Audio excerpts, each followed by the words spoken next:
We've got a lot happening all at once. Spring ball, as the football side goes, and Michigan basketball is in the Final Four. We're going to break it all down, answering all of your questions about both right here on this episode of Locked On Wolverines. You are Locked On Wolverines, your daily podcast on the Michigan Wolverines, part of the Locked On Podcast Network, your team every day. Happy Thursday. We are back and doing it. Locked On Wolverines podcast, part of the Locked On Podcast Network, now the #1 sports podcast network. I'm your man on the ground, Isaiah Hole, publisher of Wolverines Wire through USA Today Sports Media Group. First, we'll start out with the leaders and best, transition into the Victors Valiant, and finish off with our lightning round, the Blue Crew, as we always do with the mailbag. Let's go with James Crudup at James Crudup6, starting us out with the leaders and best.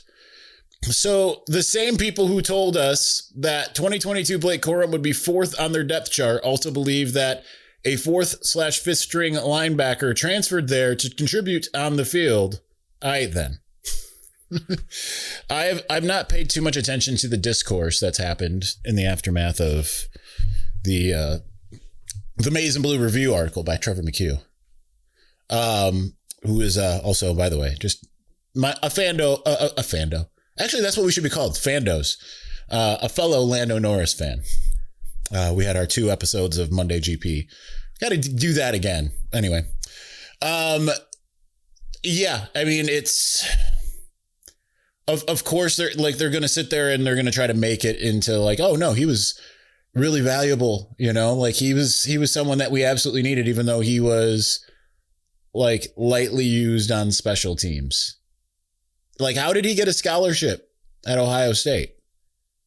Yeah, he was on scholarship at Michigan, but he, like, if you wanted to look at like what transfer portal rankings are and everything, couldn't have been even a 3-star, I'd imagine. I could look it up. I'm not going to. But that's, for once, I'm not going to spend 8 minutes answering James. We're going to move on to Josh Barr. Josh Barr Jadicki, is Ward working on securing Dusty long-term? Despite the rival narratives, Michigan's NIL for basketball sounds middle of the conference pack. Depending on what source you use, have you heard anything regarding Dusty's rapid success helping to bring in more NIL backing? Number one, yes. I mean, Ward's been on record saying that he's working out a deal, which Josh Henschke had reported that this has been worked on since even before North Carolina opened, basically to get it so Dusty stays at Michigan indefinitely. Number 2, I mean, I think Michigan's, you know, I know I've seen different numbers and everything. I think Michigan's still kind of up there. And part of it is Dusty is taking advantage of the infrastructure that was built before he arrived. And he also had said he had learned and made contacts while he was at FAU and all of that type of stuff too.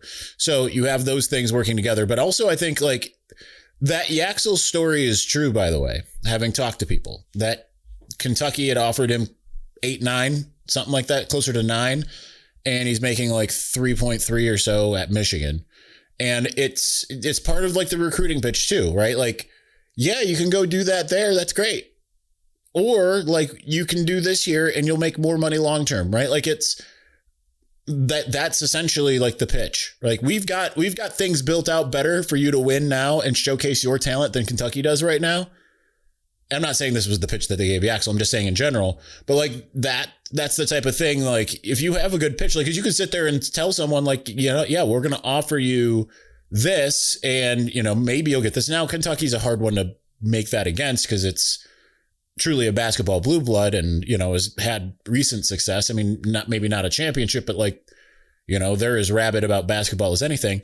But, you know, like, you know, if you're just in a situation where someone's like, yeah, I'll give you $15, or someone's like, how about this? I'll give you 5, but you're going to end up making 40 after that. You know, like you can find ways to be persuasive as far as that's concerned. It sounds like Dusty is. My brother in metal, Michael Wolf at MWolf21. Details.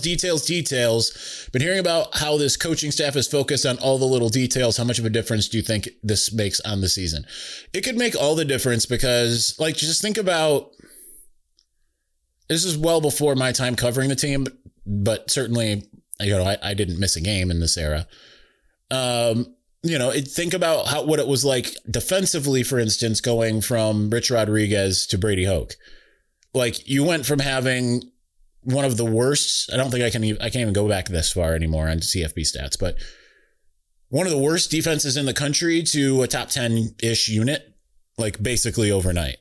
So I think that, like the details are a lot of what kind of makes that work, right? Like when you look back at what Michigan was lacking defensively, sometimes it was personnel or scheme and stuff like that, but more often than not, like think back to that USC game last year. There were just so many plays where it's just like guys are just wildly out of position, just wildly just not there. So like just to be able to know and understand the details, like there's a reason why, like, here's a good relatively recent example that's actually not college football. It's high school football.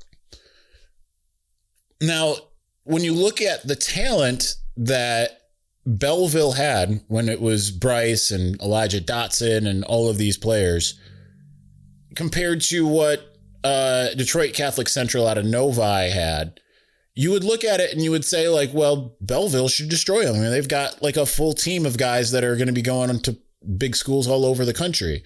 Yet they got upset, not just because like Belleville made some mistakes, but they forced mistakes because they were detail oriented. Like, and that's kind of one of the things, like Utah has not been one of the most talented teams in college football, but it has been one of the best coached teams in college football, which when you don't have talent, then it can get a little bit unwieldy, right? Like a lot of 8-4 type seasons. But certainly, like a lot of the teams that Kyle Whittingham's program has faced over the course of his multiple decades, they've been kind of tasked with going up against teams that were just less talent, or more talented rather. So I think he can play a pretty big difference. Jimmy Whitner 1. What is the most impressive thing, in your opinion, you've heard from spring practice? I don't know if I've heard, like, it's not like I've heard, it's kind of weird because to kind of answer, because it's not like, oh yeah, I heard about this catch or something like that, which weirdly we're like devoid of that, where normally you get like, oh, there was this one play and whatever. So, I mean, I think it would kind of along the lines of details. Maybe this is recency bias from the sake of the last question, but just having Jay Hill talk about how he was in the ear of a defensive back, I believe it was, and was like, hey, you just got to take 2 steps this way when this happens. And then like the very next play, that defensive back got a interception. So that kind of goes along with the details, right? It's just the idea that they're so much more minutia focused and they're really teaching the game in a different way. I think a lot of the Harbaugh coaches taught the game. I think that you kind of got to a little bit more of a professional type of identity the last 2 years, where it was kind of like, yeah, you guys know this, whatever, just like, here's what it is, type of thing. And the reason why I'm going to say that without a heck of a lot of proof is just kind of the idea that I had heard from multiple people that until like the end of the Sharon Moore era, when they started finally doing this and weirdly didn't really work out, they were not really running plays over and over again if they didn't work. Like they'd run a play in practice, worked, didn't work, whatever. People made mistakes, fine, it's installed, let's move on. So the fact that you don't have that type of mentality anymore. Number 2, I leave tomorrow for Indy, and I'm wondering if you have any recommendations for restaurants in Indy. The steakhouses. St. Elmo's, of course, is like the premier one. And Prime, was it Prime 47, 50? If you search Prime, you'll figure it out. That's all I can really think of, because a lot of times I don't stay in downtown Indy. The last times I've been there, those are the places I've eaten. A lot of times I stay like on the outskirts. So those would be my recommendations. Yeah, that's all I got. Go to one of the steakhouses. Right? Like that's how you do it. Number 3, how's Zuri? She's good, except for she snipped at me. We were playing. She tried to bite me. So, but then she gets very penitent very quickly. As soon as she did it and she sees my face, she's like, oh, I'm so sorry. I'm so sorry. Number 4, what would you give confidence what would give you confidence going into halftime versus Arizona? I mean, a 30-point lead. But no, just low foul trouble, good shooting, and just being able to rumble with them physically. I think that would be it. Jonathan Joseph at JJoseph2156. Seems like Michigan football is giving everyone more access to practice. Is that true? And does it feel different? No, they are not giving up. It's no different. I don't know who or where anyone's making it sound that way. No one's getting any access to practice. That's not happening. It's exactly the same as it's been. Spencer Whitmore at Spencer Whitmore. Do you think they'll stop playing Mr. Brightside at football games with all the Sharon crap? LOL. No, I think that they'll just be oblivious to it. They should change it to the Natasha Bedingfield, but I think that'll end up being the basketball version of it. I think maybe. All right. We've got plenty more of your questions, starting with the Victors Valiant. We'll get to those here in just a moment. But before we do, it's tax time. But for a lot of us, the old way of doing taxes is a lot. Trying to book an appointment that's not the most convenient, sitting in a waiting room with a stack of papers, emailing back and forth and wondering if they really get your situation. But this year, you're getting a major upgrade. Intuit TurboTax now has in-person locations nationwide. You can meet face-to-face with a real tax expert, and your documents get uploaded straight to your TurboTax app on the spot. And just like that, you're done. That's it. Your TurboTax expert works to get you every dollar you deserve while you get real-time notifications and go about your day. It's the relief of walking in and meeting a real person and walking out knowing your taxes are being handled right. So head to turbotax.com/local to find a store near you and book your appointment.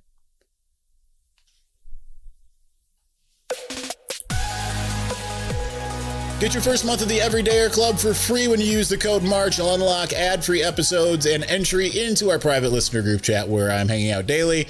Click the link in the show notes or go to lockedonwolverines.supercast.com to claim your free month.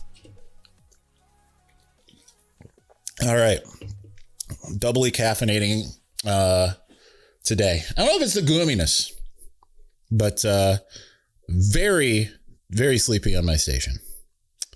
Okay, let's move into our Victors Valiant.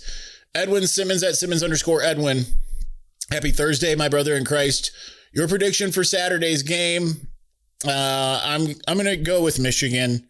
Michigan has, I'm skeptical. Arizona's been really, really good. Kind of have the same feeling as I did against Duke, where it's like, yeah, I predicted them to beat Duke, but like, yeah. I don't know. I think that Michigan will win by like 2. And I think just having to rumble kind of late in the regular season is going to help them. Who do you believe is the starting nickel? Smith Snowden. Who do you believe? Do you believe QB1 passes for over 3,000 yards this year? At this stage, I'll say no, but I think he'll run for like 800. Do you think you can get assistant recruiter Ron Bellamy on the show? I mean, it's possible. I probably am not going to try. I'm not really trying to get staff on the show. I know some others have gotten some staff on their shows. Unless it's like a golf outing later. I know the Wolverine has tended to do that. We'll probably see if we can do something more like that this year and have and basically knock out a week's worth of shows with different guests. If we can do something like that, we'll see. But no. Josh T at Bats 91. If you could reverse one outcome of a Michigan game, which outcome would it be? Mine will forever be 2016 Ohio State, 2013 Louisville. Basketball is a close second. Again, recency bias. I'd probably say that 2016 Ohio State game. Maybe even 2018, but probably 2016. I felt like that team was going to win it all. So, that's not to just take your answer. If I was to come up with a basketball one, it would probably be the game against Duke. This last year. No, I'm just kidding. The game against Duke in the Fab 5 era. Even though I think the North Carolina game hit me harder as a kid. I remember crying after that. But I'd probably go with that game against Duke. And if I was to give a third one, it would be the 2006. Why I don't know why I blanked there for a second. The 2006 game against Ohio State. Justin Rambron at Jay Rambron. Your way too early prediction for 2028 State of Michigan 5-star football recruits.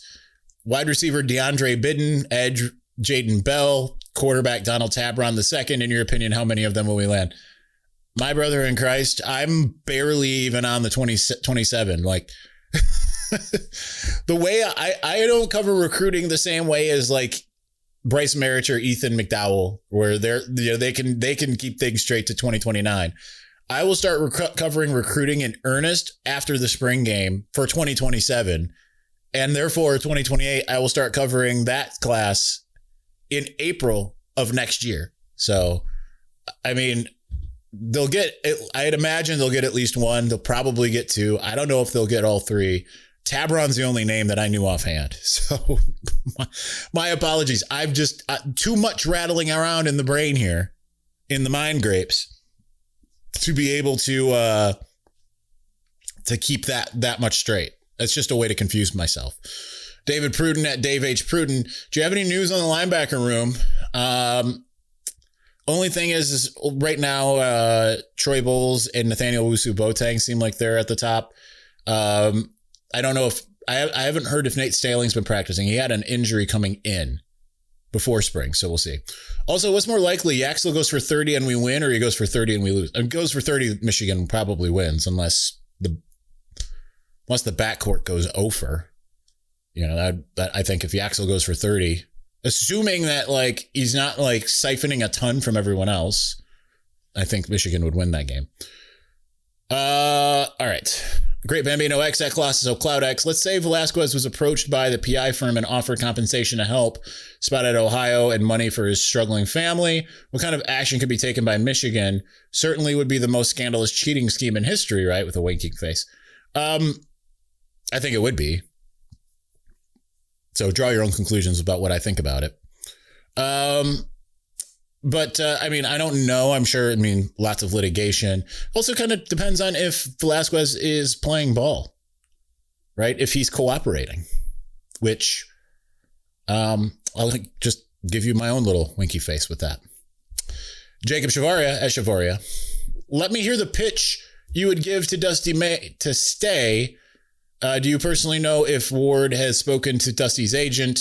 What would you offer him? Do we fire Ward if Dusty leaves? Get that man anything and everything he wants. I mean, I'm not going to even give you a pitch or anything because just they're working on it. And I do believe, I don't know personally, but like I do believe that they've been working on it for a month, thanks to Josh Henschke's report. So I just don't think that it's likely that he leaves. I don't know why. It's really just like rival fans that are trying to make it sound like a thing that could happen. But like he's got everything everything he's asked for thus far. I'm sure they'll give him even more that he might ask for. I don't think that listen, if he didn't go to Indiana this last year when they had a vacancy, he's probably not leaving. Let me just throw that out there.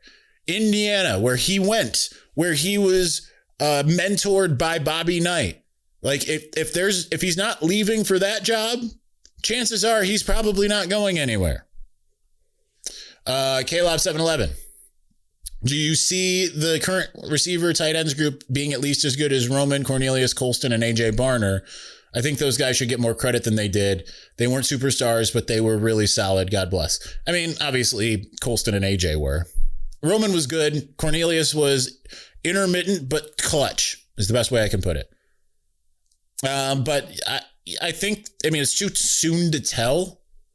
I think on paper, based off of kind of what we've been hearing, it might be a heck of a lot better than that group. But I mean, at the receiving position is certainly tight ends, you know, it's going to be a step down from that or two, but like that's still manageable. But like receiving wise, I think that the ceiling is much higher than it was for that group. Ultimately, I think. Chubbs GB at Talk with Chubbs. If you could have a former player for every Monday through Friday as a guest on the pod, who are the 5 players you would choose and maybe a short reason why you chose them? I thought about this for a second and then I stopped thinking about it. So I had 2 right away. Actually, weirdly, both of them were basketball. And then I'll have to think about football in a minute. But okay. Number 1 would be Mo Wagner. That would be my vanity pick. That would be like my, I want this because this is what I want. And I know, like, I'm mostly a football guy, but I get like irrationally happy when I see Mo Wagner. Like more than any football player, I get so happy when I see him. Like if I'm at a game and he's on the sidelines, I get like a giddy little school child. I don't know why. He just brings it out of me. I love Mo. I should ask Mo to come on the show at some point. I just love him. Number 2 is someone that I've talked about coming on the show. They've said they would come on the show. And then when it comes time to schedule it, they don't come on the show. And that's Chris Webber. So who was like a Mount Rushmore player for me as a child, which he is aware of. But there was no one, I mean, outside of Isaiah Thomas, which like I got tired of Isaiah Thomas by the time I was like 5 because too many people were calling me Isaiah Thomas. Not a lot of people named Isaiah rolling around, and the only one that anyone knew was Isaiah Thomas. So, you know how that's, if you have a famous a rare name with a famous counterpart, you'll know how that goes. They say children don't get sarcasm or don't have that type of gene, but like I was probably as young as 4 where I started rolling my eyes at people. So anyway, Chris Webber would be the other one. Another one is someone I've talked about being on the show. We just, for some reason, I've never scheduled it, would probably be Chase Winovich. Just pure entertainment value, I would think. So yeah, Chase would be another one. Another one would be one that actually was on the show for a full season and has guested since then. And that's Jake Butt, because he's my friend and he was a prolific Michigan player. And then finally, because I feel like football's got to outweigh basketball, who would it be? That's probably JJ, actually. JJ would be the other one. So, yeah. Because, again, that's my boy. And I love JJ, and he's fun to talk to. And that would be it. All right. SS at SSGO Blue 25 with any updates on how the new offense is progressing in practice. I mean, as far as I know, it's going really well. Supposedly the defense is still slightly ahead, but I think that's in part, like they say, is because they're still kind of going through install and stuff like that. Getting used to things. Adam Casel, have you said if you'll be in Indy for the Final Four? I will not be. I do not have a sitter for Zuri. My normal sitter, which is my grandmother, is still in Florida, and I just think I'd cover it better from here, to be honest. Do you have a favorite place to go to eat or visit when you're here? What's the name? There's a cigar bar right downtown. I can't remember what it's called. Is it Burn? There's another one that's out of town, like to the north, that I really like, but I can't remember what it's called. That I used to go there all the time. But I can't remember what it's called. And no, if you're from Indy or you live in Indy, my apologies. I do not like Indianapolis at all. So yeah. So I just don't really have a lot there. Player wise, who do you like to interview on? Who do you most like to interview on this year's football team and basketball team? Basketball, I don't know if I have a favorite this year. Like, there's not like one person where I'd be like, oh yeah, we're getting them. But probably because I've only really gone to the post games. I haven't gone to any in-season press conferences that are like not coinciding with a game. I mean, Yaxel, I like Yaxel. I've probably written the most off of Yaxel interviews. That makes sense. Football wise, I mean, it's kind of early because there's a lot of guys we just haven't met or talked to. I mean, Jordan Marshall's kind of that dude right now, I think. I think, when we get him, we talk to him for like 15 minutes. I would say it's probably Jordan Marshall, but we haven't met everybody yet, right? Like there's, a new team. Like we just went through the Utah transfers. There could be someone that we haven't gotten to yet. Wolverine Warrior, Wolverine Champ 1, any information on Dusty Bay contract extension outside of what the media has stated already? No, we've already covered that as well. Sam Vital at Sam_Vital7. What's your favorite holiday and why is it Easter? Christ is risen. Amen. Hey, I'm wearing my amen. This is a dual purpose hat. It's a Masters hat, but I didn't get it because it was the Masters, to be honest. I mean, yeah, I would actually still say Christmas for the dual purpose of celebrating Jesus's birth as well as the family element, getting the entire family together, which wanes more now that I'm older. But anyway. All right. Finishing us out in segment 1. I put you at the bottom because of your first question, and not punitively, just because of how you stated it. We all have questions we want to ask, but before we do, no, seriously, that's what he wrote. Do you think we'll have an award winner this year? Heisman, Thorpe, something? Too early to tell. Maybe. Heisman feels, he could, Bryce could make a big jump forward, certainly. He would be the only real candidate. Maybe Andrew Marsh, but because it doesn't just matter about Michigan, man. It's just about everyone else around, right? I'll say yes, but I don't really know who. Do you think it's good advice to tell someone just to work hard, or if they have a goal to try and achieve something great when everyone isn't afforded the same opportunities in life? Yeah, because you've got to work hard regardless. Not everyone's afforded the same opportunities. It's all about what you make with the opportunities, right? I've been given a lot of opportunities, and I've also made a lot of opportunities for myself, right?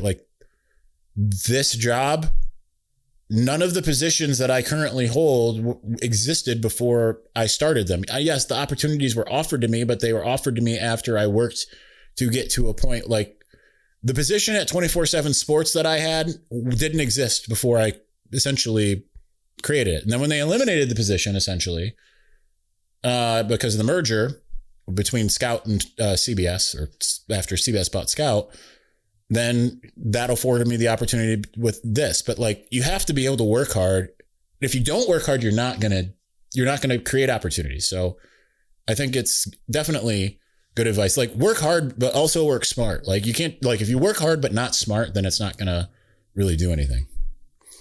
How bad would it be for Ward if he lets Dusty get out the door? It would be terrible, but I don't really think that's going to happen, to be honest. I think a lot of people are for whatever reason. I get it, the John Beeline of it all, but you're speculating on something that I just don't think is going to happen. All right, we've got more questions coming up. Yes, we are going over time. We're going to get to those here in just a moment. But before we do, what if sports were traded like markets? Now you can put your sports IQ to work in real time with Robinhood prediction markets. It's not you against the house. It's you participating in a live market. You can buy or sell your positions live all game long. Use your sports knowledge in the moments that matter. Robinhood prediction markets changes the game. It's people moving the action, so when momentum shifts, you can move with it. I always knew the game, but never had a dynamic way to apply that knowledge. Now I can actually take part live in a market powered by people. You're no longer just a spectator, play by play. You decide. Trade every play with Robinhood. Now available across the U.S. Download the Robinhood app now to begin. Futures and cleared swaps trading involves significant risk and is not appropriate for everyone. Event contracts are offered by Robinhood Derivatives, LLC, a registered futures commission merchant and swap firm. All right, we're going to continue on momentarily, but before we do, the tournament is here. One of the best times of the year, brackets, buzzer beaters, upsets. It's nonstop action from tip to final cut down. And right now, FanDuel is giving new customers a new way to stay in the action all tournament long. Here's the best part. You get up to $300 back in bonus bets every day for 10 days. That means 10 chances to stay involved throughout the entire tournament. You can mix it up however you want. Game picks, futures, or even same game parlays for bigger potential payouts. It's perfect for the tournament because every day there's something new. Different matchups, new storylines, and more ways to get involved as the bracket unfolds. So visit FanDuel.com to sign up today. That's FanDuel.com to get in on the action.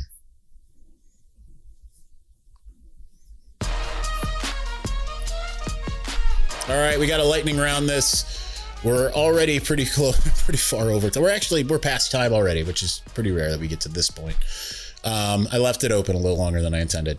Ian Westbrook asked, after the spring game, give us your best predictions on what will be the narrative surrounding the overall team and what player will everyone be talking about because of their spring game performance, whether good or bad.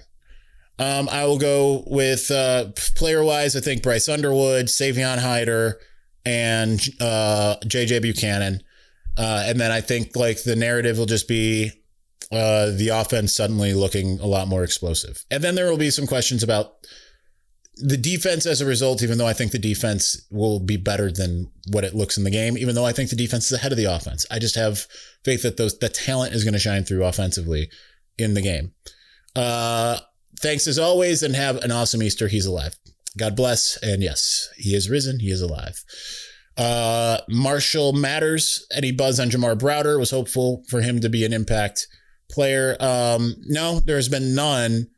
It's a little surprising, but you know what? Like, that's kind of fine. Like, let him figure it out now. It'll be more concerning if he doesn't see the field this fall. We don't hear about him in fall camp, but like, clearly, like, you know, considering that last year, and this is the reason why I say that. Last year, he was the hype beast of fall camp. Dropped 2 passes in the spring game that came away with nothing, had nothing in the season. So, he's got to figure it out. And sometimes adversity is the best way to do that. Richard Schumacher, Easter blessings to you and yours. Does the release of the Joey V information lead to penalties for other programs who are cheating? Or will it be left alone? I kind of have the feeling it's going to be left alone, but there's a lot more coming out. I was told like that the report that just came out was about 0.01% of what another outlet has. So there you go. I've been told that there's a lot of stuff that I don't know that will come out, just to put it that way. Which, I mean, to this point, like what happened with that last report, that wasn't anything that I didn't know. So if there's a bunch that I still don't know, then that's going to be really enlightening. Reed at Bad Credit Robert, is there a key Arizona player they should focus on more than the others? Koa Pete, Braden Burries, Karshnikov, or however you say his name. I don't know. I have no idea how to say his name. Those 3, essentially. Miss Chris, what caused the allergic reaction for Elliott yesterday, and was he aware of the allergy before it happened? I saw, I don't know the veracity of this. Someone had posted a TikTok on Twitter earlier of someone who I don't know what their relation is to Elliott that was saying that apparently he had something with cashews and he has an allergy and he didn't know it had cashews or whatever. So if that's the case, then mystery solved, but I don't know the veracity of that. I'm just repeating it as if it's something. Doug Light, what do the coaches know that we don't after moving Manuel Bagel to O-line? Everyone thought he was going to be a big contributor on the D-line this season. Are other players developing at that position? I don't know if that's anything. It's just new eyes saying like, hey, maybe you'd be better over there. Honestly, I haven't really looked too much into it because he's not really been a player that I thought was necessarily. I mean, he was on my short list of a guy that could be in like that third wave of defensive tackles. I don't know. Jacob Phillips, any update on the internal athletic department investigation? Seems like it got swept under the rug. I've been saying this on the show. I don't know how much you've watched or listened. And obviously you just have to catch the point when I do say it. I just want you to understand this isn't like an NCAA investigation. I think for some reason, a lot of people built this up thinking like it was an investigation into Warde by the university or something like that. No, this was spearheaded by Warde, essentially to give him information about the culture. Could it end up getting out to being something? Sure. I don't think it means what a lot of people have led a lot of you to believe what it means. Like this was spearheaded by Warde. And yes, it still could cost Warde his job. I'm not saying it can't. I'm just saying like this isn't like an NCAA investigation where they're going to come out with here's everything and whatever, right? Like it's kind of more of like when a corporation does something wrong and they say, we're going to look into it. It's kind of what that is. Mark Zimmerman, I keep hearing that this new coaching staff has previously worked with less talented, but somehow produced more from them. What I keep thinking about is this going to play out the same because they will be up against more talented players and teams, Big 10 versus Big 12. Keep in mind, they were also in the Big 12 last 2 years. Pac-12 before that, playing against the likes of USC and Oregon and Washington and UCLA, right? And they still, they won the Pac-12 against some of the teams that are currently considered to be among the better if not, in Oregon's case, the best. They won Kyle Whittingham's Utah. And I know this was before Dan Lanning got there, but they beat a Mario Cristobal coached Oregon team that was considered to be the best in the conference that year. And they won the the Pac-12. So, I mean, it's possible. And that's kind of why I say wait and see, right? But I think there's only a handful of teams in the Big 10 that are as talented as Michigan. So I don't think that was the case in either the Big 12 or the Pac-12 for Utah. And he continues, says, my hopes are that they're ready for the step up in competition. So I think that there are some universals, and attention to detail and toughness in the trenches are among them. All right, finishing us out in the segment 3, the show, actually. McGriffin at Griffey 2020. How does Michigan stay out of foul trouble and turning the ball over? That seems to be our weakness. Foul trouble is not one of the weaknesses. I'd venture to say more often than not, Michigan has not been the one to go to put the other team in the double bonus first. It's usually Michigan's in the double bonus and they just don't take advantage. So I don't think that's the problem. Turning the ball over is just not being reckless, because it's usually not like Michigan being stripped and stuff like that. It's usually just errant passes and dumb mistakes. So just being on your P's and Q's ultimately. All right, that's going to do it for us today. Tomorrow, John Fanta joins the show to break down the Final Four matchup. Excited about that. All right, we're going to do that here in just a moment. We're not. We're doing that tomorrow. Thanks for watching. Thanks for listening. We'll talk to you again soon. Peace.